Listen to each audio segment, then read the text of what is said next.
We are Squawking Dead, a podcast pulverizing programs beyond the Walking Dead universe. Sometimes we give you news, sometimes we make you laugh, most times we go deep. I'm your host, David Cappy, and I'm joined by... Me! Cosmom09. And Bridget. You can find me at youtube.com/AshPunkyBrewster. Ash Prunk Brewster. This Ash Compendium. Listen, you guys get the experiment out here in the live streams, and I thought you weren't supposed to be editing, Dave. I do a little bit of editing. He's close to himself right now. He can't And help now I have to himself. keep this in because it's too funny. Just leave it. It's fine. I don't care anymore. It's Bridget. It's Punky Brewster. You know where to go. Anyway, we're here with you right now live for the most part on all the platforms, but mostly YouTube, but all the platforms like X, Twitch, Facebook, I guess, to bring you our coverage of Revival. This one, the third episode of its inaugural season, titled Reality Check, just to catch everybody up when some things happen in our lives. I mentioned it actually at the end of the first episode podcast, which I just released last night, because sometimes I bootstrap the end of those episodes with like recent events or any cool things that have just happened, which I get to give to all of you at the beginning of episodes. One of which is I went away for the weekend to Boston with Evelyn. We had a nice little time. I'm a little darker than usual, which is great. You get out of the sun, you get brown. It's great. I don't. Oh, well, sucks to be you. I get red. You get splotched and freckly a little, right? Yeah, burnt. That's about it. Evelyn, same energy. By the way, it's like she's a ginger, but not. She's still there. She's there for a program teaching about how to educate students on the Israeli-Palestine conflict and the current war in Hamas.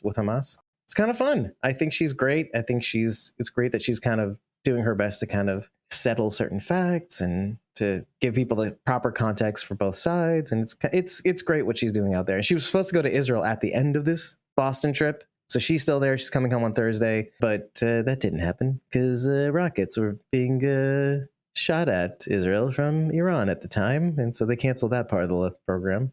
Sure. So that sucked. I also mentioned that my dad had hip surgery yesterday morning. So that morning that we released the podcast, he's doing great. He reminds me of me after I had knee surgery, which means that he was really adamant about showing me his scar when I visited him yesterday. And he basically dropped his pants and insisted I take a photo or two of it so that he could look at it, compare photos on Google Lens for some reason, because he also likes technology. Also dropping trow. We share a lot of things, me and my old man. Especially post general anesthesia. Mm-hmm. We swapped war stories. I flirted with my nurse. He flirted with his. My dad's still married. Just want you to know that. Yeah. If I could turn red, I would be. Yeah, but he's doing great. He's a champ. He's already on his feet. That's the level of great hip surgery, by the way. That's crazy. I know. Mind well, blown. they want you to get up right away for like knee surgeries and stuff now too, like replacements and all that, because otherwise you're at risk for blood clotting and all sorts of other things. But yeah, and the stiffness and the inflammation and all that stuff. They basically want you to get as much mobility as possible. Yeah, so which that is crazy. Like, hey, mobility. we put in metal in your body. Why don't you just get on up? Why don't you walk around with it? Why don't you? Just get up. My YouTube channel, I'm at 125 subscribers now. Whoop. Wow. Which isn't a very big deal to most people, but it's been a long time. So, must be that limited series lounge thing that you're doing lately. It's garnered a couple more people, sure. Which I say this just to promote your channel. Oh, well, thank you. We're covering the Jinx right now. If anybody remembers the story of Robert Durst. Oh, Robert Durst? Mm-hmm. I almost said Fred Durst. It's funny that you bring that up, Dave, because actually, you just take a look at this beast. Got the Revival compendium here. Because Dave was like, Bridget, did you know it was a comic book? And I was like, no. He's like, I figured. Why do I tell Bridget facts so that she'll go down rabbit holes? And then I was like, now I have to buy it and read it. And I gotta play The Last of Us. Now I gotta play Fallout. We'll get Karina to do it instead. I actually like Fallout and Last of Us Part 1, but I refuse to do Part 2. Anyway, So I did read through the first 2 issues. It would appear that in the compendium, each chapter is an issue. So there are 47 chapters total in this bad boy. The reason I said, interesting you brought up Limp Bizkit, is because a character in here's ringtone apparently is I did it all for the Nookie. What? The Nookie. What? So you could... Okay. I'm not saying it. She did not want to entertain it. I don't want to say it. I'm surprised, Rachel, that you didn't... And also Limp Bizkit's Rollin' is currently trending on TikTok. I'm confused as to what's happening in my life right now. Fred Durst, Robert Durst. I'm going to say this. Don't read this comic book if you would like to just enjoy the TV show. Because something happens in the first issue that you're like, ugh. Well, there goes the whole secret, I bet. Maybe. Yeah. Maybe. I mean, I don't know for sure. I haven't gotten there. But it was a pretty big deal. I was like, that's weird. That's real weird. That's beyond weird. What is that? Basically, I just stared at the panel going, you sure? You sure about that? You sure about that? I just want to give you a couple other differences, okay? Wait, can I mention one that I actually caught in my research? Was it the other night? I was getting panels or something that I mentioned for the first episode. There was a Myers gravestone right in the opening scene of the first episode. Is a reference in the comic book to a particular character whom I only saw briefly, like a snippet of their story and the story behind that character, whom we may not even get to see. But might not. Honestly, yeah, there's some character introductions that have happened in the show that I'm like, I don't think this is going to be in the book because I feel like it would have been in there already, or like maybe it's this person instead. Right, like character anyway, mashups. I'll try to read a little further next time. I just haven't had time. But it starts off pretty much shot for shot. Oh, really? Okay. Interestingly enough, yes, the crematorium scene is pretty much identical. And Jason's saying, I love to know the book to show differences. And well, and I'll give them to you. Basically, Jason is saying, thank you, Bridget, and I am saying, thank you, Bridget, for going through the bother. I'm glad you got it right away. We were talking about ordering I purchased it. It was more than I wanted to pay. And now I'm paying with my time. Cheap. So it does start off essentially shot for shot the same. Now, what's interesting is in the book, it is not contained to Wausau, Wisconsin.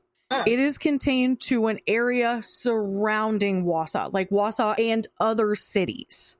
Surrounding Wausau. Okay. Yeah, so it's like Merrill, Wisconsin, Wausau, Rothschild, Wisconsin. All of these are mentioned in this. So there's like several different towns. They're probably around Wausau, honestly. It's not the tiniest town in the world. It's only like 39,000 people. Here's the quarantine area. There's like a map in the front. There's the state of Wisconsin. Right, so Bridget's showing us... The red dot is the quarantine area. Bridget's showing us like basically Wausau and like a little bit surrounding area. In the show and the book, it's Mountain Bay, but it's really not Mountain Bay County. Mm-hmm. It's like right on the line of Mountain Bay County, though, if I'm not mistaken, but judging from the map. All right. Surprising they gave you that much information in a comic book, too. What's interesting also is that it starts off with something written by Martha. Okay. And I want to read it because it's an interesting piece of prose, I guess I would describe it as. Chapter 1 starts off with this. We stood up on 2 legs and raised our heads above golden grass. He was there. We sharpened stone and steel, used tools to harvest grass, beast and brother. He was there. We clustered together in brick and mud, swarming with rats and plague. He was there. We built nations and mistrust. Our fingers hovered over the red button. He smiled. Still we build to rise above the golden grass, away from the reach of his scythe, for a day when he will harvest no more. That's by Death. Martha Cypress wrote that in Creative Writing 201 class with, and it was on Monday, Wednesday, Friday, with Professor Weimer. Aaron Weimer? The guy she had an affair with? Probably. Probably. Anyway. I get it. She's so emo and she fell in love with it. Yeah. I mean, most of the other stuff is like, it lines up pretty well, but there's some pretty big differences that I cannot mention now because they literally, I feel, will ruin this story. Just know it's freaking weird. Just know that Bridget is being our martyr right now. I look at it and I'm like, what the hell am I looking at? Anyway, it's just weird. It would appear to me that each episode is essentially linking up with an issue. Each issue's like an episode so far. Oh, I see. Or chapter, issue, whatever they go by. A single issue. Well, just because Right. it says chapter in here doesn't mean anything. Compendium is Well, there's just too many words. remarketed and sold it for idiots who buy it. Before we go to the title of this episode to kind of start off the thing and the whatever, I wanted to actually read this one thing, just going off the prose you just mentioned at the beginning of the comic. I should probably bring it up too. There is a page, the first page she shows Rhodey of what she remembers. It has some prose as well. And I'm not sure if it's something she wrote or if it's something that she heard. And we'll talk about that more later in the episode, but I want to bring it up now. So this is the first page she shows Rhodey. It's got a butterfly on the left page, something that resembles maybe a moon. There's a flower. Behind her left hand there is a crow on top of a grave that says rest in peace. I saw the later frame as it played out. And it's being written on top of, like, the left side has some script, which is unintelligible. It's a junk journal, Dave. Yeah, basically. Yeah. On the right side, there's a bunch of question marks on another junk page that has some writing there that probably isn't significant at all. I could read it for you, but I won't. And it has that unicursal hexagram on the top right corner, that symbol she often sees and puts down. And here's what's actually written in strips of paper that she's definitely written down, but it's either something she heard before she died, or something that she is writing as in the form of prose. And it says, this really dovetails nicely with what you read. The first morning birth, there are no shadows in the lightness night, for the prey rejoices, the killers retreat. I envy the sleepers, the never were denied this moment. I'm thinking it's they, but it's the never were. Each dawn's question, the same without you. Why does the night end and bring the morning? MOURNING. Mm-hmm. I would argue that it says the prey rejoices at the killer's retreat too. I think it's just cut off. Prey rejoices. Oh, maybe. It looks smudgy.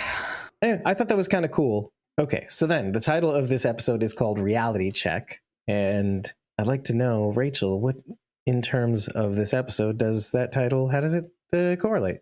I got nothing. I'll give you a hint if you want, like hint? in the literal. What was it? Reality bites? Reality check. Reality check. The hint is the second word, check. Who in this episode is a Czech? Yeah, okay, the Czech brothers. Or right. the whole family, really. Basically, yeah. Yeah. Okay, so I don't know if you want to dig in a little further. Sometimes the choo-choo train takes a little while, but it starts. Sometimes it moves. I don't like this one. Pass. Punt. I just didn't think about the title too much. I didn't even know the title before you just said it either. Did you get to watch the end of the episode before you got your little phone call? Oh, really? Okay, that's what I was wondering. I hadn't thought of it until just now. I missed probably the last 3 minutes. I mean, I saw it on the screen, but I have no idea what was happening. I couldn't hear it, or I didn't know. The brothers were weird. To me, it feels like, what do they call that? A red herring? Oh, yeah. It's like very much a red herring. And they're like, what exactly look over here. The brothers. Well, because it's trying to imply that that they're the murderers, that she was murdered by them, and that's not at all the case. It's just a weird way of. The brothers are red herrings. They don't exist. She sees Blaine, or whatever the heck his name is. Right. In another flash. Stephen Ogg, Blaine Abel. He's got more to do with this than specifically her death, or everything as a whole. Could be both. Okay.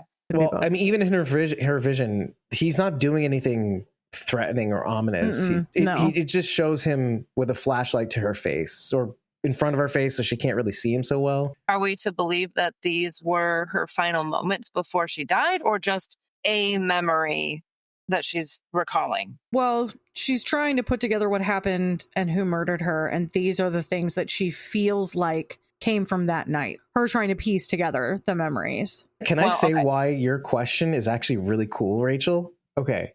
I often think about this sometimes. No, well, seriously. He's going to tell you anyway. So just shut up and wait. Yeah, no, it's how I talk. It's how I speak good English. Often when it comes to traumatic events, when it's really traumatic, we want to forget them. That happens. And it kind of explains why that one dude with the heart attack could remember everything, up to the fact that he woke up, he had to dig himself out, whatever it was, on revival day. Em couldn't. But there's another part of this. They keep bringing up the way in which her mom dies, and it was a car accident over the bridge, right? I wonder if she's not mashing together those two events, her actual death and revival, etc., whatever. And with the traumatic experience of the car accident. Which also makes me wonder if this whole revival business has affected people long before that 2-week period, that maybe that 2-week period that happened recently, that is the red herring, is that we're focusing too much on the 2 weeks than when it maybe was 2 years ago, is what they said. Something happened years before or a period of time before. And they had a 0-day event, basically, of the two people who died in that time period. I am reaching with that part, but I do want to connect the traumatic memories and how we remember things incorrectly. Oh, absolutely. She chose to jump off. It was, I mean, still terrifying, right? She's still going to have flashes. Was Em with her mom during the car crash? Did I miss that? She's the one who drove. Yes. Oh, okay. Yeah. All right. And obviously, in a previous because episode. of her condition, she then spent like super Massive long in the recovery. hospital. Oh, yes. Okay. It's coming back to me now. Yes. Okay. Yes, we did know that. I think we learned it through exposition with Ibrahim, I think. Correct. When Dana and Ibrahim were talking, all we remember is the last bits where he's like, let's do this again sometime. Yeah. What? Talk about trauma? No, he kills it again this episode. He's still my favorite. Episode after episode, he's still my favorite. Girl likes a good guy too. Honestly, he's very likable in the comics as well. He's very likable. He's our comic relief, obviously. Now he's like a little more suave in the comics. In the comic, obviously he is. Who does that remind me of? Eugene in the comics. In the comics, he reminds me of what's his name from Lost? Saeed. Oh. Oh. I don't something about him. He's just like a little bit tougher. He's also got longer hair in it. The comic book as well. He's got like kind of a man bun situation happening. Andy McQueen. Your thought process kind of made me think about something a little differently because he, in the vision, in her memory or whatever it is, feels like he's just trying to figure out what's going on. But that's not the end of the episode. Correct. No, I wasn't sure if you'd gotten there, but obviously you stopped right around that point. There's two other things you might have missed. Let's just go through them now. Is the Moore Creek sample that Ibrahim Ramian has bubbles over. That was right before that scene, I think. It's like a swamp thing type situation. Yeah. Okay. And is that to say, are they at Moore Creek? Which, by the way, I thought was maybe an homage to Tony Moore from the Walking Dead comics, because there is no Moore Creek in Wausau, by the way. Oh, yeah, that's interesting. He was the original artist for the first couple of issues. And then he was replaced by Charlie Adler because it was like a timing thing. Tony Moore takes longer with his art. You can tell. If you look at the first couple issues, I personally prefer Tony Moore's art. People probably string me up because of that, but I prefer his artwork. I just think it's really beautiful. It was causing like time constraint issues. Yeah, I think they're both good. It's just if you can't do it, you can't do it. You know? And it was all agreed upon by everyone. There's no hard feelings there. Wait, didn't he continue doing the covers though for a long while? He did. Yeah, he did. He did a lot of covers. I think maybe all of them, almost all of them. Rather. Maybe not like every first run. He might have done variants. I don't know that he had every single issue because they like to give that to guest spot other artists. Sure. I don't know that much about the comics. I am collecting them single issue, but I don't know that much. The challenge has been issued though. She's like, okay, now I gotta find this. Now I gotta freaking find out everything there is to know about Tony Moore. Great. Going back to the Moore Creek sample that Ibrahim Ramian has, and then you cut to these two people jumping into possibly the same creek. I hate you. I hate me.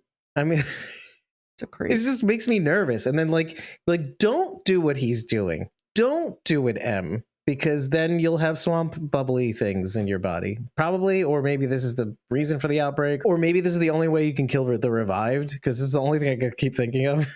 My brain was going a mile a minute. Interesting. Right? Because nothing can kill them. We just proved it. It burnt her to a crisp, and she's still going, they won't stop growing. It won't stop regenerating. That's what it sounds like, Rachel. Don't blame me. Okay, you can blame me. Oh, what's interesting in the comic is she's ripping her teeth out to make her dentures fit.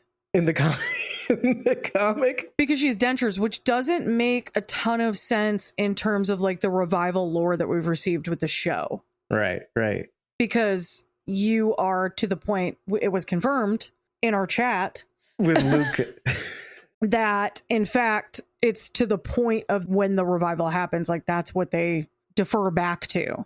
Right. She wouldn't have had a full set of revived teeth state. Right. if she had dentures. So it's like, it's kind of weird. To me, I was like, oh, that makes more sense because like why else is she ripping out her teeth over and over again? But she had mercury poisoning. She was a Mad Hatter. Oh, was that like the official diagnosis of the Mad Hatter, that he had mercury poisoning? Yeah. Isn't this like common knowledge? I have no idea. Yeah, it was mercury poisoning. That's like the lore behind that. No, because that was a thing at the time. Because people were dosing themselves with mercury accidentally. I think it was on purpose and intentionally. I think it's kind of a grab bag mix that was happening. Why did it give her super strength though? So I was wondering about that myself. It's like, okay, nobody else is exhibiting the same thing. But I actually had a thought about that, because if maybe some bones did break, or maybe her condition makes it so that her revivalness is constantly trying to repair these bones in mid break or something, and that she can't have these powers because of it. Huh? The severity of your injuries dictates what are you talking about? The rate at which you get healed or restored. So if her body is constantly being repaired because of her brittle bones. Oh, what are you talking about? I'm talking about Em. Sorry. I'm talking about Arlene. She was talking about Arlene. So that made zero sense. Sorry, I went straight from that to Em. Okay, I'm always thinking about Em, by the way, which is I think that's kind of interesting. That's weird. That's where it's a little weird. Well, she's older than she looks. All I'm saying is, kidding.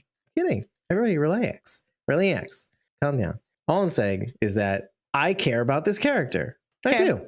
We're all a little emo. That's fine. Yeah, Arlene, like, why is she strong? We just don't have an answer to it right now. And hopefully we get one, because otherwise it doesn't really make much sense, but we'll just have to see what happens. Well, anything else in terms of reality check in the title? What do you think?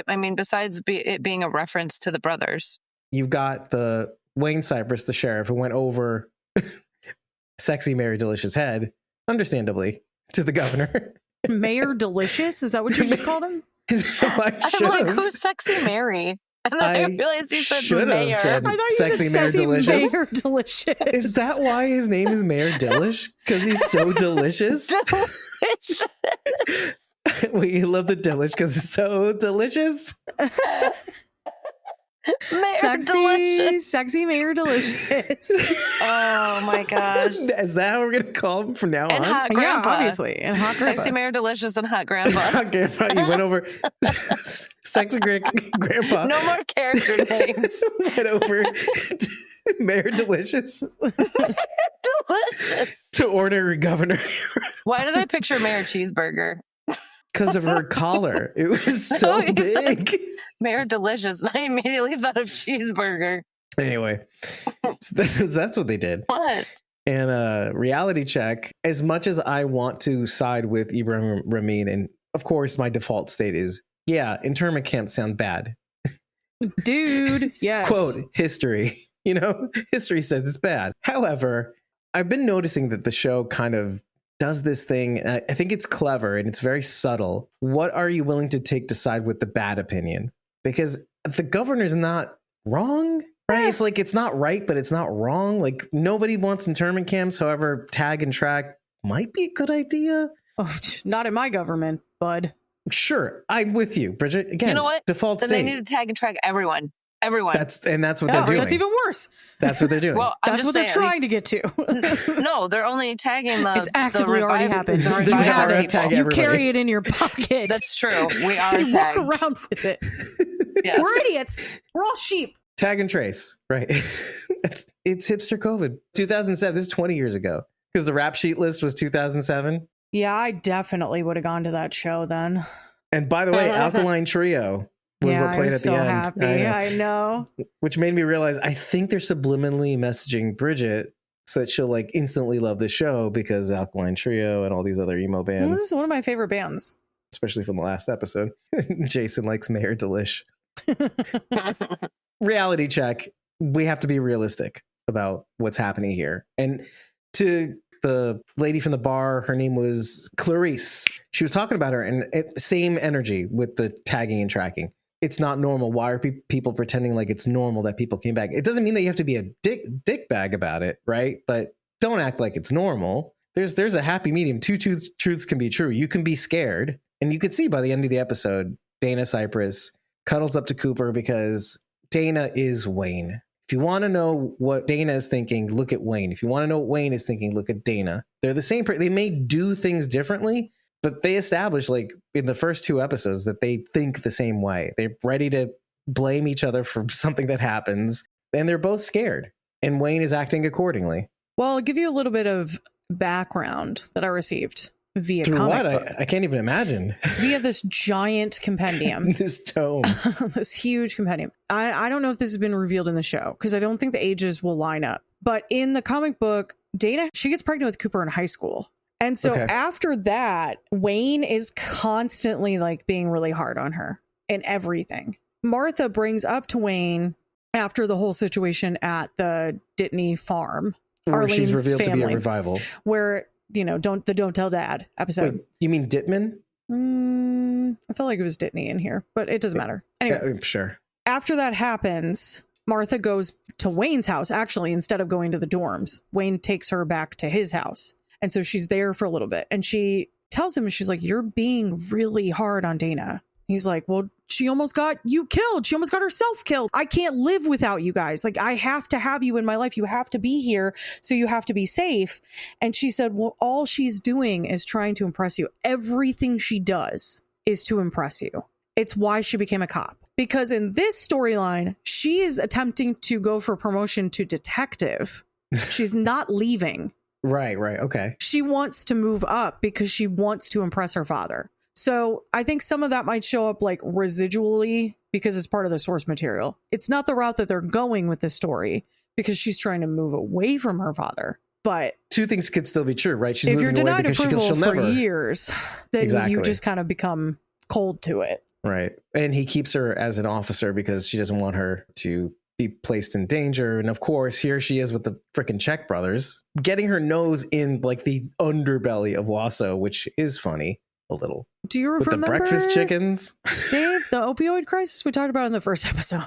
No. This is real. This is real in Okay. Wisconsin. The opioid crisis was bad. But do you think they sold their opioids through breakfast and dinner chickens and lunch I don't chickens? think that it went with folk art. That is an interesting twist. It's maybe specific to Wausau, Wisconsin. Sure. But And little bottle trees out in the front. Anybody triggered? it was Yeah. weird. No one's quite hitting the Midwest accent like I want him to either, but it's fine. What's his name? Almost, but it sounded like a Boston accent. Andrew. First of all the Czech brothers their names start with A. So it's Anthony, Andrew, and Adam. So the middle obviously the middle child, Andrew with the bad teeth. He has like a Boston accent. It wasn't what I wanted. It's not what I wanted. And out of anyone, I expected the mom to be like, oh, well, let me go get you the one out of the basement, darling. It's the best one. I think you're going to love it. Like, that's what I wanted. And I did not receive it, know? I just got it now, so I'm happy. I'm going to dub all the episodes. just say it. Yeah, I'm gonna with me doing horrible Midwest accents. I'll still do Andrew's Boston accent, but terribly. Also, his line about the yearbook, woman best voted to end up with a les out or something. It's like so funny. It's very early aughts coded. Like, yes. Oh. Well, sometimes you just miss humor like that. Stupid. Les out. Oh, you were voted most likely to die in prison. I was like, wow, you guys are really quippy here. This is highbrow content we're receiving. That was Asylum, basically. Asylum's like maybe not involved in this production at all, but they like snuck in. Maybe they are. There. Maybe they snuck in there a little bit. They said, hey, we have our hands in everything at Sci-Fi. Les out. The Shark Week, when they were mentioning tag and tracking, they remember if it's good enough for Shark Week. Well, Sharknado, Dave, but it's fine. I know, obviously. We talked a bunch about it. Shark Week is a real thing, Dave. I really wish it wasn't, but that's just my own issue. That's a me problem. Do you hate sharks? Are you anti-shark? I'm anti-Shark and anti-Shark Week, even more so. Shark Week is put on by Big Shark, and I won't Big Shark money. I wish Mayor Delicious Sexy Mayor Delicious would ban Shark Week.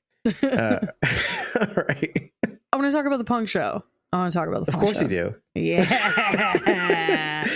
Yeah, the special effects were good because I felt sick. I was like, this is so gross. I was too. I was like, ugh! But then I was like, but keep watching. Right, you're like this. You're like putting your eyes are like peeking up between the slits. Gross. Also, I feel a little sick. Like my tummy just went rumbly and something might come up or down. Okay, so one, what I love about this angle, okay, I actually really like Rhodey. I'm sold on 40 teen Rhodey. He was like hipster consent form also too. Like he was just very respectful. Like, I just really liked it. I love it. Well, it very much gives like any punk kid the whole kit and caboodle, the like, that's my girl, like the whole thing. I was like, oh yeah, I've known this guy. I've met this guy. Yeah. I have met this guy. He's like sweet as apple pie, and then he's like up on stage like, I'm ripping my body open. And you're like, that's weird juxtaposition there, dude. But sure, cool. Write a song about it, bro. What I loved about this was that like it's so punk in the way that punk is like it can exist.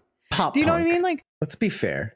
Punk can't truly exist because like once you lean into it, then you're not punk anymore. Exactly. And so the fact that you're cutting yourself open on stage is like super punk, but you're doing it because you know it's going to close back up. So it's like not punk at all. I see what you're saying. And I loved that. There's no danger. There's no teeth to it, dude. You're going to heal. Like you're absolutely fine. Was it awesome? Yeah. Would I have gone to that concert? 100%. You bet your sweet bottom I would have. Would you fight M for his love? For Rhodey? Probably. I'm not even like into him, but like I would have been. You know what I mean? It's like an in the moment thing. Like 2007 Bridget would have been like, yeah, nailing sure. The bassist. Yeah, drummer probably, honestly. I didn't look at him, but like that's just more my speed. Anyway.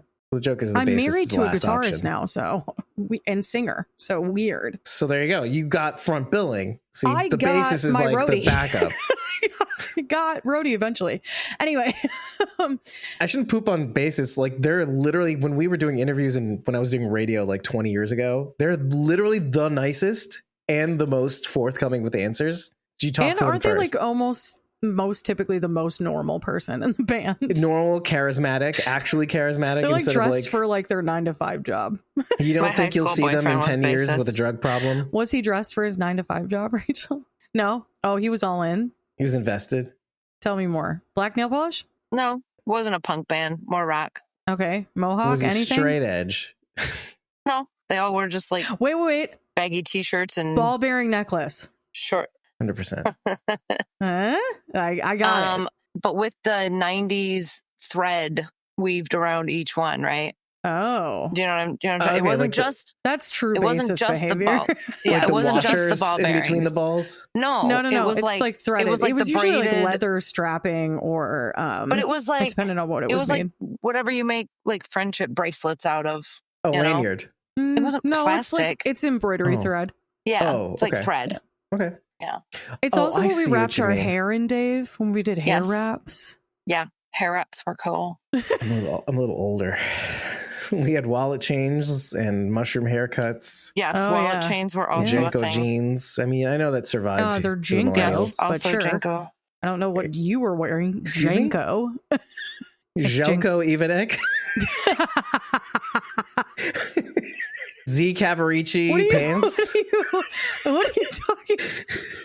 Emporia Armani shirts. Let's just keep going. Okay. Anyway. Cross colors. Yeah, it's a regional thing. Members only. So I really liked it. Rachel, did it live up to your expectations? Or were you fully hoping a dismemberment? Because to be honest, that's what I was expecting. I thought he was going to cut something off. Sure. Yeah, I did. I thought that too. We'd start with a finger, maybe the foot. Like I wasn't expecting what happened. I mean, it was cool. I think it was better than what I was expecting. And it more was gross, cool. oddly. It's because of the hand in. That was gross. Yeah, and then I had more questions because he was like screaming and stuff. And I'm like, does it hurt or is this all for show? Like, how much do you really feel? I imagine it hurts. Does it? I don't. You just ask Arlene. I don't know. She was ripping her teeth out, no problem. Well, it's just that when she was lit on fire, she was screaming bloody murder. But she was also insane. She wasn't screaming when she was on fire. She was like cradling her daughter's face. At first, when she wasn't lit on fire, she was like, "Oh my Terry, yeah, oh my Terry," and then she was lit on fire. It was like, "Rawr!" I don't remember her screaming. I just it remember didn't last very long. I think the score kicked up at 2 at that time, though. Definitely did. Yeah. Yeah, and I still think they feel... You were blinded by Stephen Ogg. I almost said Simon Ogg. And his weird haircut for this. Blaine Daddy, yeah. It's like a cross between David Blaine and Cain and Abel, right? I'm a magician, but I'm also good? Not the devil? Debatable, indeed. The weird rallying of his boys at the end was a little off-putting. Who was the guy at the end? There was that kid at the end who looked up at him. Why did they pan in on him? What's his significance? I don't know. I was why if you're just an extra, this is really weird that they panned in on you. I know. Okay, you maybe missed this, Rachel, but he gets released at the police station or the sheriff's station, and they pan into like the lobby, like the waiting room, basically. And there's this kid sitting down, and he looks like kind of anxious, and then it pans back over and Blaine is coming in, and then he's got his hands out and he's like, who's ready for a holy war? Yeah, who's ready for a holy war? Delivered in classic Stephen Ogg fashion. And then this kid gets up with the rest of them. He still looks nervous. Is he a plant? He still looks kind of awkward and like reluctant or weird or like hesitant. Is he a cop? He's not doing a very good job if he is. Oh, that's true. Oh, maybe. Well, but he had the same look on his face. I don't know, just to compare apples to apples, that Em did when she was looking at Rhodey putting his hand inside himself, which sounds weird, but hey, that's what happened. But then she yelled at the end. She liked it at the end. She didn't look scared or disgusted. She just kind of had that like concern, like, You can imagine what I looked like there, audio podcast. It was like more like I'm not scared. Constipated. If you want to know, I'm not worried. I'm not disgusted, but I'm more like she looked concerned. Like I'll allow it. She didn't look away. Let's put it that way. Just like this kid at the end.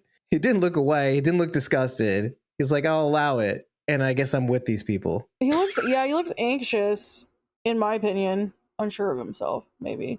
Yeah. Can we go back to the creek thing? Did you have like sudden heart palpitations at the thought of them being in the creek that had the... I hate that you're saying crick, and no. Crick? I just wanted to see if you noticed. But you didn't get like worried that they're in the same creek that they got the sample from, maybe, perhaps? No, because it looked to me like they were in a river. That's fair. It's pretty dark, so I don't know. That's fair. I don't know of very many bridges that need to go over a creek. Isn't a creek, by definition, very small? Well, if we're judging Dawson's Creek, then it is actually the size of the Sound. No kidding. By the way, what is that about? It's the Sounds on the coast of North Carolina. Yeah, why is it called Dawson's Creek? When it's an entire huge river, right? Who can tell? You think you would actually hurt yourself because a creek you think is shallower than a river. Correct. Yes. Then you guys didn't have the same panicky thoughts that I did. I did not. I was just like, that's weird. I don't know, dude. You read this comic book and then have any reaction other than why did they get the plot away right in the beginning of the book? What the heck is that? What am I looking at? Oh wait, I never finished my thought about, because Dana's husband, it was also a musician, was the other thought when it came to that. Is it genetic? Who was saying that? Nella was saying this to her, to Dana. Oh, please tell me, not a musician. Yeah, a musician. It was a punk, a literal punk. And she goes, yeah, I guess it runs in the family. Apparently Cooper's, I guess, father is... He's alive and actively involved in Cooper's life in the comic in the book. So I have no idea. Does not seem to be the case at all. He is gone in the show. Yeah. He dipped. Either he dipped, he's dead, or they wish he was. Or he's on tour or something to that effect. Well, you certainly can't get in now because of the quarantine. Right. And I was even thinking like, okay, it would be really funny if he was like a super famous musician too. No, he's like a really bad musician. Like Rex Manning on Empire Records. Yeah, your dad, he's kind of a douche. Jordan, Cooper's friend, little revived girl. What do you think about the drama that surrounds Jordan? I thought you said something about a drum. I'm like... What do you think about the drum that surrounds Jordan? It's a drum of hatred, apparently. I feel really bad for this little girl. She's getting bullied at school, and her parents think she's, I don't know, a demon or something. Yeah, at least she's not her. I don't know what the point of that scene was, but I wanted to know more about why they said she's different or something's not right. She came back wrong. What does that mean? Is she acting differently? Is she eating a different cereal? Is there more to it? Should Dana be paying closer attention to Em? Should everybody be paying closer attention? I'm so I glad think you said it's that. meant to layer in that fear. Because the thing is like, otherwise all we're seeing this is from the protagonist viewpoint, right? We're seeing Em, we're seeing Dana, and so we're feeling sympathetic naturally towards the revived. Yeah, we're seeing Arlene, but then we're also given the backstory of her son-in-law is poisoning her. So then you're back to feeling, I should be feeling bad for these people. Like they're just trying to live. They got the second chance at life and everyone's like hating on them or they're wary of them. And even though I do side with the mayor and Ibrahim in terms of like what should be done to handle them, the truth is that you don't know enough about what's going on. Right. And so there is meant to be this fear. And like, what if they did come back wrong? Because who's going to notice better than a parent who lost their daughter? Right. This is why I said earlier, like what I like about the series is how they will test your sensibilities. Oh, you're obviously supposed to side with your protagonist and their wisdom, like Dana saying to the parents. Like you said, even if they came back not as you remember them, isn't it enough? You got lucky and you forgot that you got lucky. Yeah, you're supposed to side with that sentiment. And poor Dana, she's not supposed to know any better. But on the other hand, the mother just got through telling Dana, I knew every single strand of hair on her head. I knew her inside and out. Just because I didn't want anything to happen to her because it took her so much effort to bring her into this world, etc., etc. Like, that counts for something too, doesn't it? Yeah. Rachel knows Silas. You have the hair on. He's everything. You know everything about him. His farts, the way his farts smell. That's a quote from the Bible, also though. So, is it? Yeah. When she says that, the imagery behind her is there's many crucifixes on the wall. Right. Oh, yeah. And very religious family. The Bible passage is from Psalms. So it's in the Old Testament, but it's God talking about how he knew you from the moment you were conceived. He knit you together in your mother's womb. He knew you in the dark place before that. So like before you were even conceived, he knew you. And he knows every hair on your head. There's all of this terminology and imagery in the Bible about like God knows you better than anyone. And if he allows the birds to feed, what more would he do for you? The person that he knit together, the person that he knows all the hairs on your head. It's like he dresses the flowers in the fields beautifully. This is what we always comment about flowers. Then how much more will he provide to you, his creation? He knows you so intimately that he knows every single hair on your head. I thought it was an interesting choice of words, but it makes sense because they're religious. So like they're trying to say, I knew her so well. I knew absolutely every hair on her head. Now that's not possible for a human to know every hair on her head, but it's beautiful imagery that they're trying to tie together. I love that too, because it pairs really well with the actual unicursal hexagram, the meeting of opposites, I think it was. Essentially, because there's a contingent of this town that's like very liberal. I'm going to use that word as a quote. Like, right, there's a very maybe anti-religion or like religion. You're like, not really for me. And then there's like, whoa, hardcore, hey, hi in your face. And then you have these two sides meeting: the living, the dead. Wayne himself is kind of like that. She calls Ibrahim Ramin a liberal in the first episode or two. Like, oh, yeah, even the liberals siding with me. You know, like that sort of thing. Yeah. Bob Dittman, who pulls a gun on Ibrahim as he's checking the house, even though she wasn't servicing my needs, like his wife. He's talking to his wife posthumously. Wild thing to bring up during her funeral, bro. No kidding. No kidding. But like, I love that schlock, like at a funeral, even like, what? What's happening here? Classic zombie. I loved her, even though she wasn't fulfilling my needs any longer because her mother was living with us. Like, what? Gulp. I love Wayne's face. He's like, oh. Interesting choice. Maybe not how I would have worded it. It was crazy. But yeah, see, opposing forces.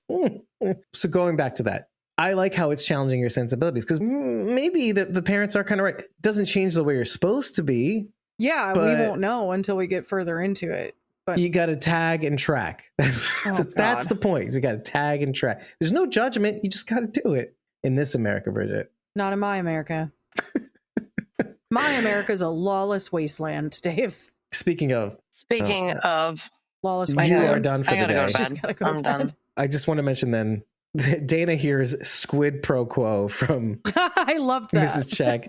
She uses it at the end when she's talking to Anthony. She says, well, he doesn't have to go away for his third strike. little squid pro quo.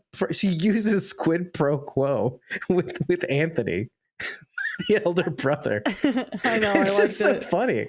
I liked it. She said other dumb things. A little squid like, pro quo. Where like, is this like a dumb like moment, or is it like, I talk to your mom and I need you to know that I talk to your mom? Oh, yeah. Do you know what I mean? Like, I couldn't tell. Too. I couldn't tell if it was one or the other, because she also did the weird Scouts honor thing. So it's like, did she?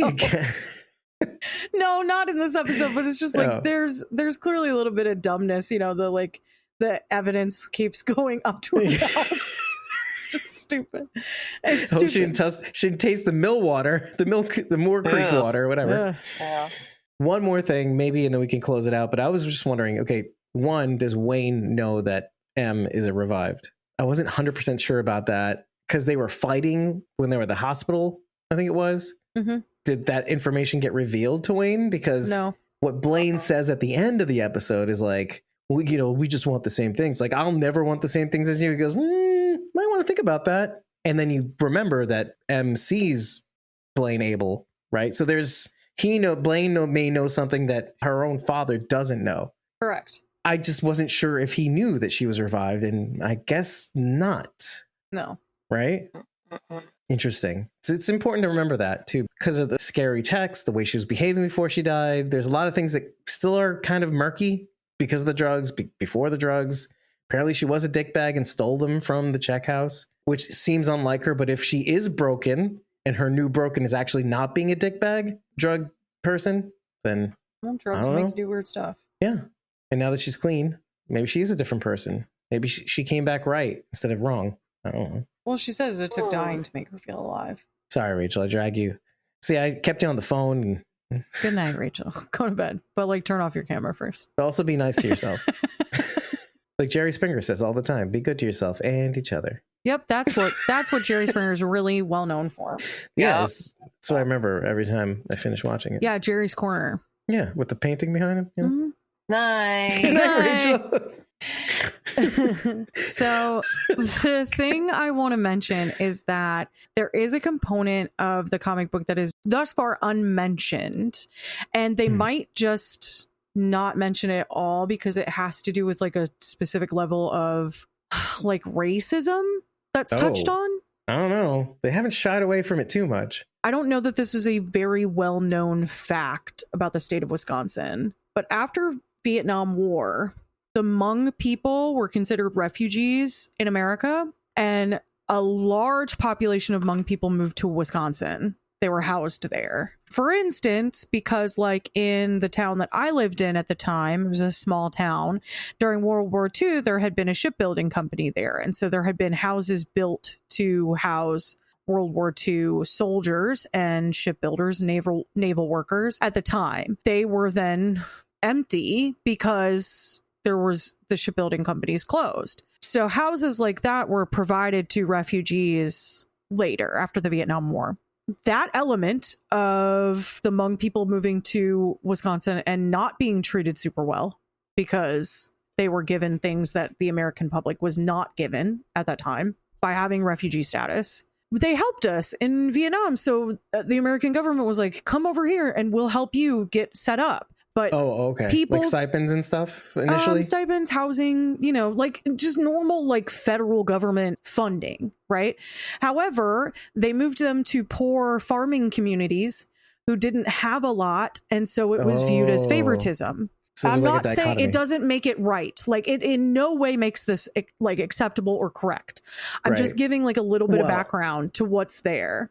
The timing of that was actually perfect because I'm not saying in a good way. I'm saying it was a perfect storm because right after that came gas shortages in the late 70s, 78, 79. Correct. The Ayatollahs taking over in Iran, deposing the Shah. So that also tanked gas prices too. It's a perfect storm of terribleness. Yeah. So anyway, there are Hmong characters in this book, which I thought was really interesting. There's specifically the characters talk about them being Hmong. They have Hmong last names, which I know and recognize the names because of my time in this small Wisconsin town. I worked with a lot of Hmong people and I learned a little bit about their culture, not a ton, but a little bit, because the people that were my age were really trying to like Americanize themselves, and they were letting go of a lot of the old traditions because they wanted to like assimilate into the US, which I identify with that.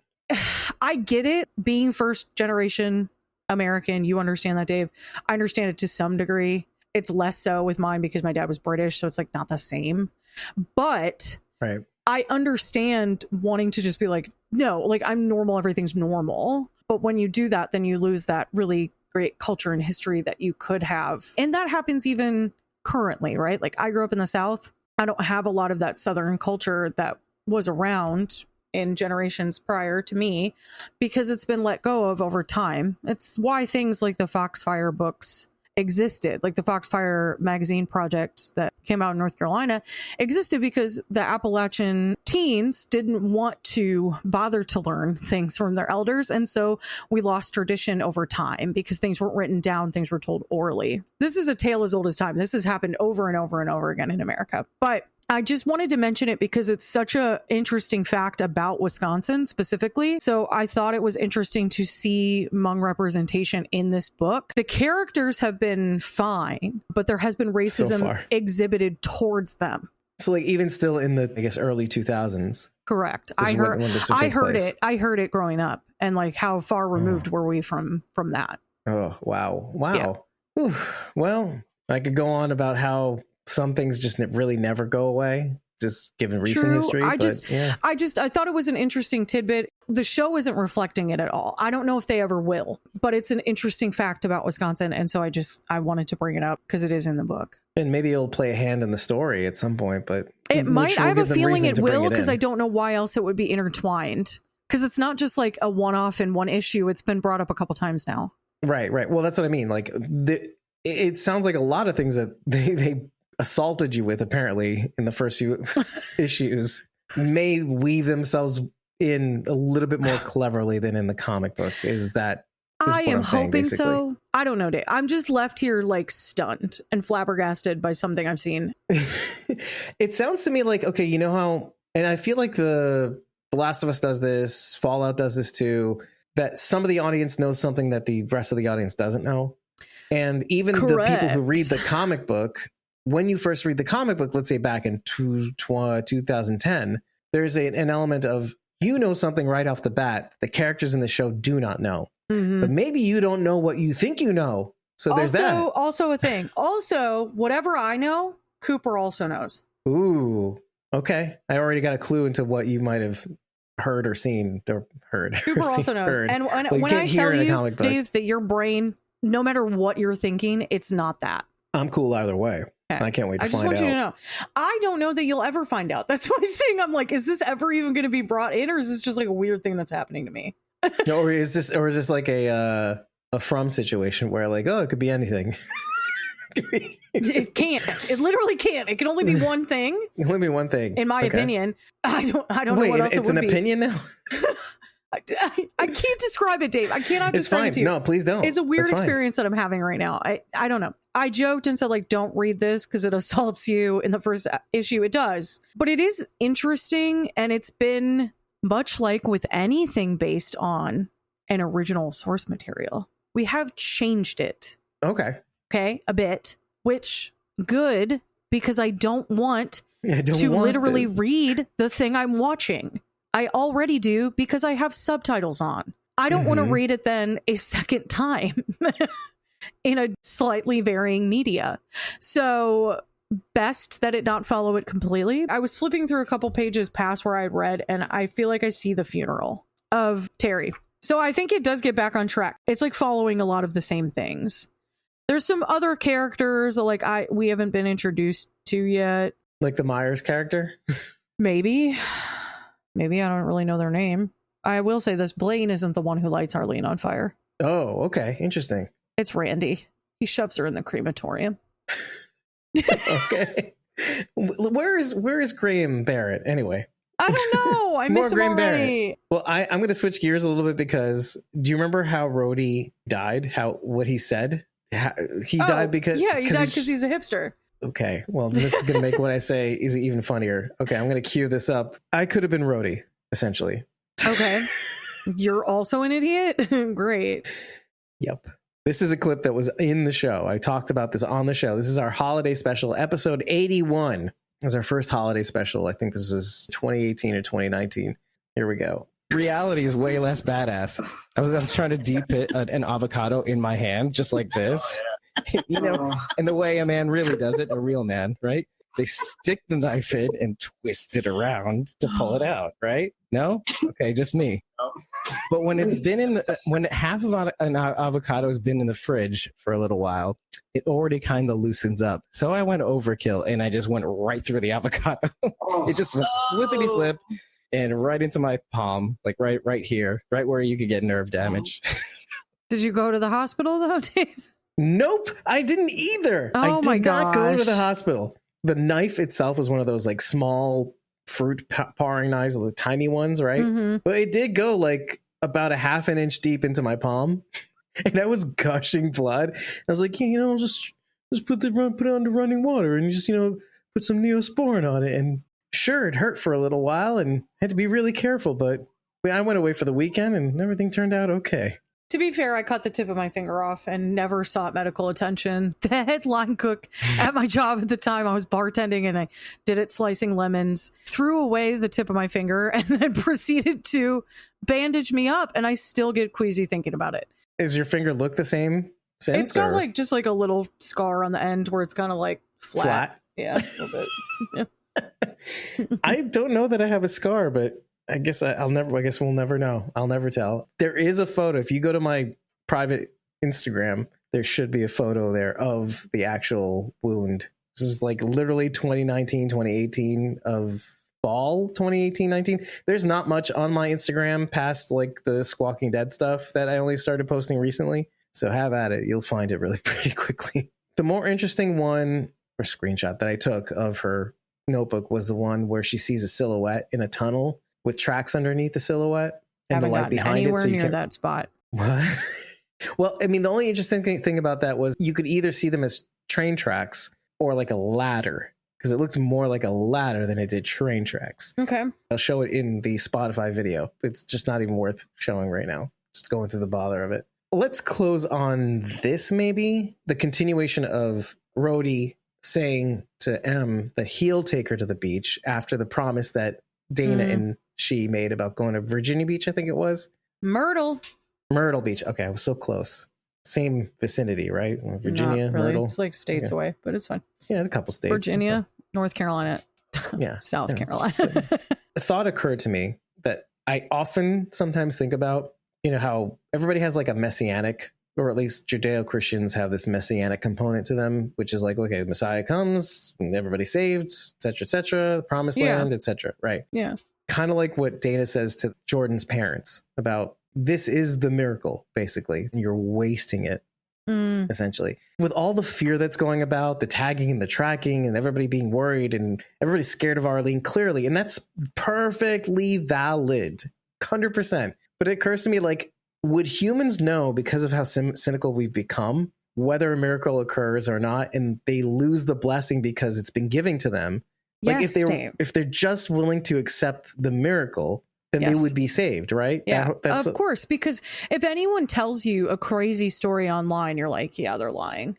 Yeah. Or like if you saw something online, you'd be like, yeah, AI. Like if I saw the sky opening up on someone's phone, I'd be like, that's AI. Cynicism is just so high now, which is sad because the end could be nigh and I wouldn't even know because of my own skepticism. What I really wanted to focus in about this, like this concept of miracle, is with Martha. She's having this conversation with Rhodey and she's saying like it took her dying to become alive and she was afraid to jump off the bridge. As someone who's had a near-death experience, I feel so jealous of this gift that they've been given. To know that they can't happen again, can't be hurt. This concept of being able to try whatever you want because you don't fear death. I don't fear death. Like I feel resolved in my salvation. So I know what happens to me after I die and I'm okay. Like I'm happy with that end for me. But there was a time after my near-death experience in which I was afraid to go to sleep at night. Oh, very because similar. I was worried I wouldn't wake up. And I used to cry myself to sleep. every night because I was so afraid to fall asleep. And so when I think of that time in my life and then I see this, it's made up, but I see this, I'm like, oh, what a gift that would be. Because like, what if it was just taken away suddenly? Yeah. That's the other thing. Like, this is so fantastic that I'm even here right now that it would be just as sense making that they would be taken away from me. I live off of that high. Like, I easily could be dead and I live off the high that I'm still alive. So like, I can only imagine if it was tenfold and I was like immune to all danger now. There'd be no stopping me. I'd be insane. Yeah, because it's already crazy. Yeah. It wouldn't be so crazy that it'd be taken away is the thing. I became kind of like fascinated with that aspect of this storytelling. It's kind of like when you dream about something and everything is great in the dream, you're able to fly in the dream. It's like, why would you want to wake up? Oh, yeah. Haven't you woken up from a dream and been like, oh my God, I gotta go back to sleep because I want to try to get back into that. So if you can't die in reality, why would you want to go to sleep? Because what if you go to sleep and it's gone? Yeah. What a concept to have no fear, truly. Yeah. Of physical harm. Because physical harm is what stops us from doing so many things. Well, pain itself, yeah. right? This goes back to the first episode. I don't know. It's just interesting. And pain receptors are there to stop you from doing things like jumping off a bridge. You can imagine how much it would hurt, and that fear alone stops you from doing things. It is meant to be a survival instinct. Right. So you'd be fighting that, but how interesting to live without that. I don't know. Right. Well, and the jury's still out on whether they actually feel pain. It feels like they do. I think they do. Or maybe it's just psychosomatic too, because it could be that too. But you hear Rhodey say the healing feels like electricity running through my body. Yeah, like a rush, right? Yeah. So the healing itself is the thing they feel, maybe not the pain. Mm-hmm. And I would argue if you had an addictive personality, even if there was pain attached to it, if that felt good enough, Martha, I'm looking at you, you're going to start seeking that then. Right. We talked about the Czech brothers and how, well, they all look different kinds of gross, right? The teeth and we don't know what hair Anthony looks like, but yeah. Well, we do because we saw his rap sheet. Oh. And who is Anthony being played by? None other than somebody I think you'd appreciate because you're you. CM Punk, basically. Stop. It's not really CM Punk, though. It's really CM Punk. It's CM Punk? Yeah. I hate CM Punk. Hold on. Babe, CM Punk's in the show. Let's watch together. I hate that. That makes me so mad. Well, I mean, he is a Czech brother, so he's like, so here's the thing. Like, he's so good. I'm like such a mark for this. He's so good at being like this, just totally. I just hate him. I hate him.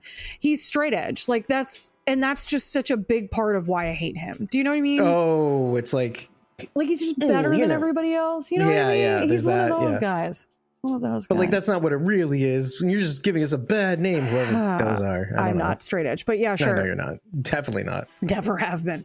And you can accuse me of a lot. That's why I recognize the voice. I was like, that voice sounds really familiar, and I couldn't place it. Jason says he's a big WWE fan, so he was surprised. Jason, how do you feel about CM Punk? Jason's probably watched it from this episode too. Oh, maybe. I mean, like, you could have seen the photo, but yeah, maybe. You know, that's fine. I only found out about it because in my research for the show, I saw that name strafe across, so that when we saw the Czech brothers, I was like, okay. Also, the name Czech. It's an interesting, right? Because I actually initially spelled it like Czechoslovakia, right? Oh, like sure, I guess. Yeah. And I'm like, wait, no, it's literally it's CHECK. I'm like, wait, what? Maybe it's a disambiguation of their homeland. Oh, Czech Republic. They Americanized themselves. Wait, we're just talking about that. Yeah. Like the Hmong people Americanized themselves. I had never heard of the Hmong people until you just brought them up. Just learn something new every day. Interestingly enough, someone ended up donating a children's book to our school called The Whispering Cloth. That's specifically about Hmong culture. I used to own a Hmong quilt, and I really, really loved it. But unfortunately, when I married my husband, I had to get rid of it because it was given to me by a former an ex. Gotcha. A former situation. I know Travis to be so jealous. He's like, on our bed? I mean, I get that. Yeah. I had to get rid of it. Anyway. I had some good memories. No, I didn't. It was a situationship. It was not good memories at all. Oh, damn. Okay, let's to get continue rid of then. it. Anyway, Jason said he thinks he likes CM Punk more than I do. I guarantee that you do. Yeah. She look, hates okay, CM Punk. Look. It's got nothing to do with his time on WWE. I never really liked him because I don't like the straight edge component personally. But when he left and he went to AEW and then he pulled all that crap at AEW and got into a fight backstage, a real one. I'm a mark, but I'm not that big of a mark. I'm a smark. She wants to believe in magic, but this is too magical. I want to believe in Bigfoot, Dave. I cannot. It's like ever since then, I'm like, I just want to punch his face. And I mean, like, good, because he's a heel a lot of the time. Well, anyway, sorry, I digress. We don't need to talk about wrestling. It's fine. We're going to stay on the checks because Andrew check, well, obviously when you buy a breakfast chicken or lunch chicken or dinner chicken from his mom, you get a thing, usually drugs, probably. Yes. Instead, he gives her a comic book. And it's a real comic book. Is it a real comic? Who is it published by? It's the first issue of Hack and Slash, basically. It's Image Comics, and it is also written by Tim Seeley. Oh, interesting. Revival and Hack and Slash. It's a real thing. You know what it made me think of? Dot Hack. Keep going. Just like an anime, because it's like dot and it's like a backslash. It reminds me of Hunter x Hunter. Okay, not that. Well, let me read you the synopsis of it. It's the first issue of the comic. It came out in 2010 also-ish, right? Okay.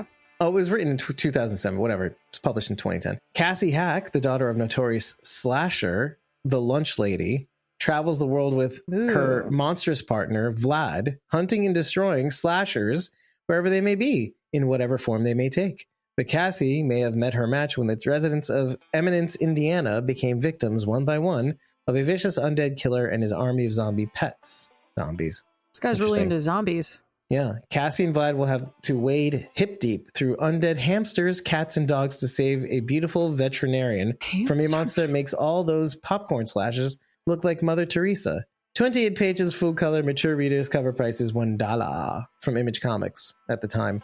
Yeah. Don't make them like they used to. They don't. They are no longer $1. That comic is worth $56, 9.4 rating. So how about that? That's pretty cool. Just thought that was interesting. That's interesting. Do I need to go read that one now, Dave? It's up to you. You think it's important? We'll never know unless you do. If it keeps coming up, then maybe. Yeah, maybe. The other gross thing that happened in this show was the ceiling water dripping into Dana's mug. Yeah, I know. Yeah. Two gross things is Rhodey reaching inside himself. Is I was at a Mexican restaurant with Akila like very recently, and we kept thinking we saw something from the ceiling.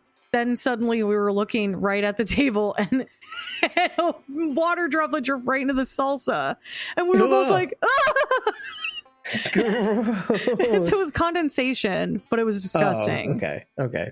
And I was like, I looked at her because she was like, that's really gross. And I was like, well, you're the one who shoved a bunch of chip crumbs into it and ate it with a fork. So that's on you, dude.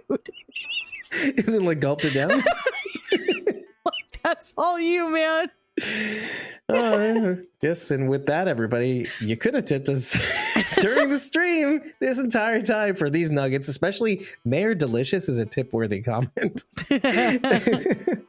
By scanning the QR code on your screen or heading on over to kodishfi.com/squawkingdead/tip. Your message will show on screen with an animated GIF, and it's a nice way of halting the stream completely just to get your words on the screen, basically interrupting Dave's flow. Yeah. Unlike these ladies, sometimes they do that. Rightfully, by the way. It's good to stop me. But you could also head on over to ratethispodcast.com/squawkingdead for free and leave us a review. Tell us what you liked. Tell us what you didn't like. Tell us what you think we might have missed. It's entirely possible. Just remember to tell us after every single episode.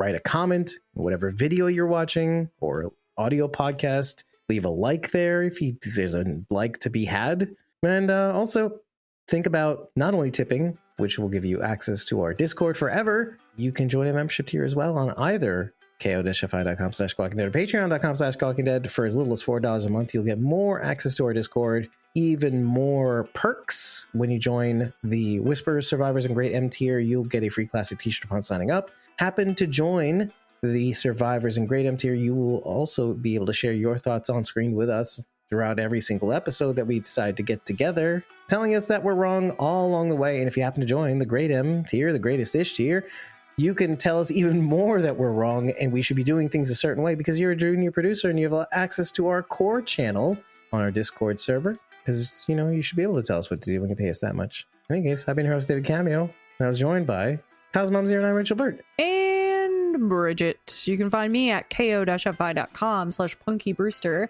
It's PUNKYBRUISETER. Thank you for Jason for joining us today here on this lovely little podcast thing that we have going. We'll hopefully update you really soon on our Discord server on when we're going to record next. There's a little thread of conversations to keep you updated behind the scenes. Yeah, hopefully we can do that soon. I think the soonest we'll be able to record is probably the weekend. And maybe we'll bang out 2 and catch ourselves up. Will that catch us up? I was wondering. They're going to play the 6th episode, I think, this Thursday night. So okay. Guess we'll see, everybody. This being the 3rd, if we catch up with 5 this weekend, we'll be pretty much at the 6th. So we can record that Monday or Tuesday, something like that. We'll see. It's a lot of recording. Okay. Yeah. Well, we'll see you real soon. Thanks, Jason. Take care. Have a good one. See you in Discord. Night, Jason. And see the rest of you later. And if you want to see us sooner, you know what to do. Leave us comments. Keep the conversation going. Do the things. We love hearing it. And we love answering you. Bye. Bye. Thank you again for making it to the end of yet another episode of Squawking Dead. This one, the 3rd episode of Revival's inaugural season, titled Reality Check. As is often the case, as much as humanly possible, I like to add a little extra at the end of every episode, along with our supporter acknowledgements, so you get a little more bang for your buck. We discussed this in our live stream conversation version of these discussions, which, by the way, this was the 3rd episode of Revival we covered, but we're already up to that episode 4 and 5 combo that we discussed at the end of this episode. We have been going live to discuss Revival. If you want in on any of these conversations, you should be subscribed to and enabling all notifications on our YouTube channel so that you are acutely aware that we are going live. It would be also very helpful to follow our social media so that you are apprised of the day that we are going live. It's a little early warning system. One of the things we mentioned in that combination episode 4 and 5 of Revival was considering the nature of how these episodes are released on Sci-Fi versus Peacock versus sci-fi.com/revival. We were toying with the idea of doing a live watch where we would watch the episode, all of us, including the chat, would react to what we just watched and further break down the episode by doing research and maybe even going over everything after we've watched it in totality. The reason why we don't want to do that in a live stream discussion on, say, YouTube or Facebook, etc.,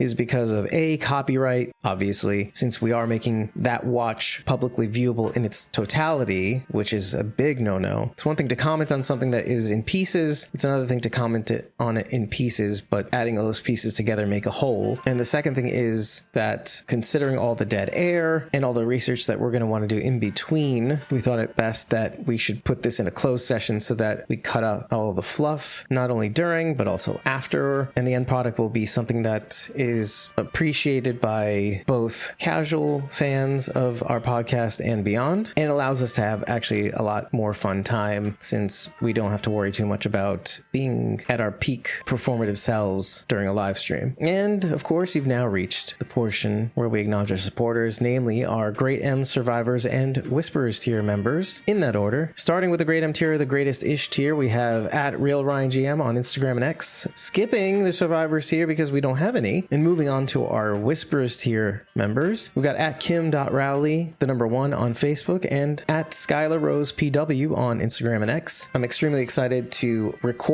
this live watch session, and the only way you'll be able to join us is if you happen to be following us on Ko-fi or Patreon. That's ko-fi.com/squawkingdead or patreon.com/squawkingdead. It's free to follow, and it is also free to join us in our recording studio. However, for this one, we may be putting up a poll, which is why it's great for you to follow, so you get notifications when we post things on our supporter-based platform, many of which are not behind a paywall, asking you whether we should could make this an open session where everybody can join us, or whether you think it's best to make this a members only recording studio. There is no differently weighted outcome for your vote. If you happen to be following us for free on Ko-fi or Patreon, you'll have just as much weight as someone who is not a member or has not tipped us on those two platforms. So keep your eyes peeled for that. I'll be actually putting that up right after I publish this podcast. In the meantime, I'd like for you to remember that we are Squawking Dead.